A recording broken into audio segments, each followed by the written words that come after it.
नमामि रामं रघुवंशनाथं। गीता का कर्मयोग, अध्याय 2, श्लोक 55। जब अर्जुन ने पूछा कि स्थिति प्रज्ञ पुरुष कैसे रहता है, कैसे चलता है, तो उसके बारे में भगवान कहते हैं, प्रजहाति यदा कामान सर्वा न पार्थ मनोगतान। कहते हैं प्रजापति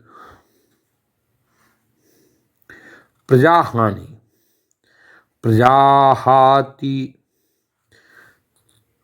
त्याग गता है यदा, जब हे पार्थ, जब मनुष्य मनोधर्म से उत्पन्न होने वाली इंद्रिय स्तुति की समस्त कामनाओं का परित्याग कर देता है और जब इस तरह से विशुद्ध हुआ उसका मन आत्मा में संतोष प्राप्त करता है, तो विशुद्ध दिव्य चेतना को प्राप्त कहा जाता है।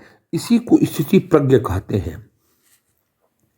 आत्मने वासना आत्मना विशुद्ध मन से तुष्ट संतुष्ट होने वाला स्थिति प्रज्ञस्तु चाहते।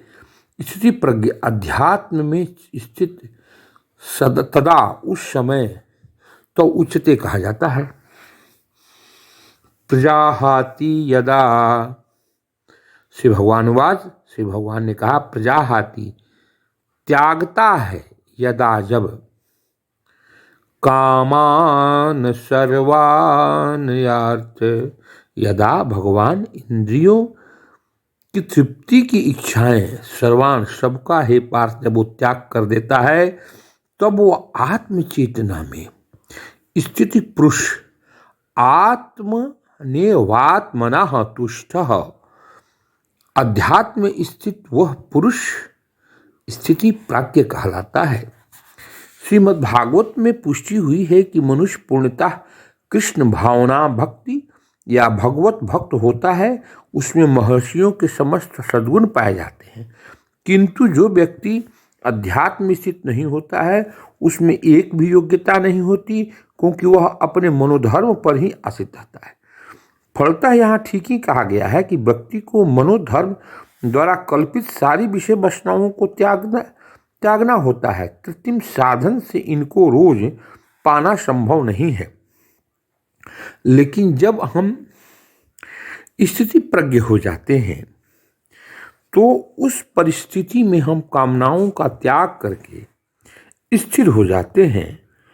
वह अपने को निरंतर भगवान का सेवक मानते हुए सहज रूप में सदैव प्रसन्न रहता है। 56वें श्लोक में भगवान श्री कृष्ण कहते हैं, दुखेष्वनुदि ग्रमना सुखेषु विगत स्पृहा वितराग भय क्रोध स्थितिरधिर मनुष्यते। जो त्रय तापों के होने पर भी मन में विचलित नहीं होता अथवा सुख में प्रसन्न नहीं होता और जो आसक्ति भाव क्रोध से मुक्त है, वह स्थिति मन वाला मुनि कहलाता है। वो सुख के भाव को, दुख के भाव को त्याग करके वह व्यक्ति स्थिति प्रज्ञ कहलाता है। मुनि शब्द का अर्थ है जो शुष्क चिंतन के लिए मन को अनेक प्रकार से उद्वेलित करे किंतु किसी तथ्य पर न पहुंच सके। कहा जाता है प्रत्येक मुनि का अपना अपना दृष्टिकोण होता है और जब तक एक मुनि अन्य मुनियों से भिन्न न हो तब तक उसके वास्तविक मुनि नहीं कहा जाता है। किंतु किसी सिद्धो मुनि का भगवान ने यहाँ उल्लेख किया है, वह कहा सामान्य मुनि से भिन्न है। किंतु कृष्ण भावनामृत में स्थित व्यक्ति में न राग होता है न विराग होता है, क्योंकि उसका पूरा जीवन ही भगवत सेवा में अर्पित होता है। फलतः सारे प्रयास असफल होने पर भी वह क्रुद्ध नहीं होता, चाहे विजय हो या न हो। कृष्ण भावना भक्ति व्यक्ति अपने संकल्प को पक्का होता है।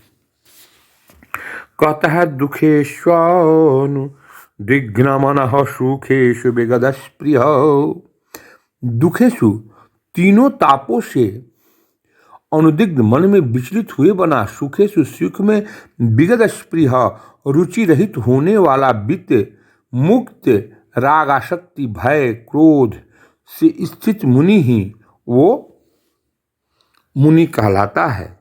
यानी हमें सुख दुख मान अपमान से रहित सुखेषु विगत स्पृह, सुख को भी स्पर्श नहीं करना।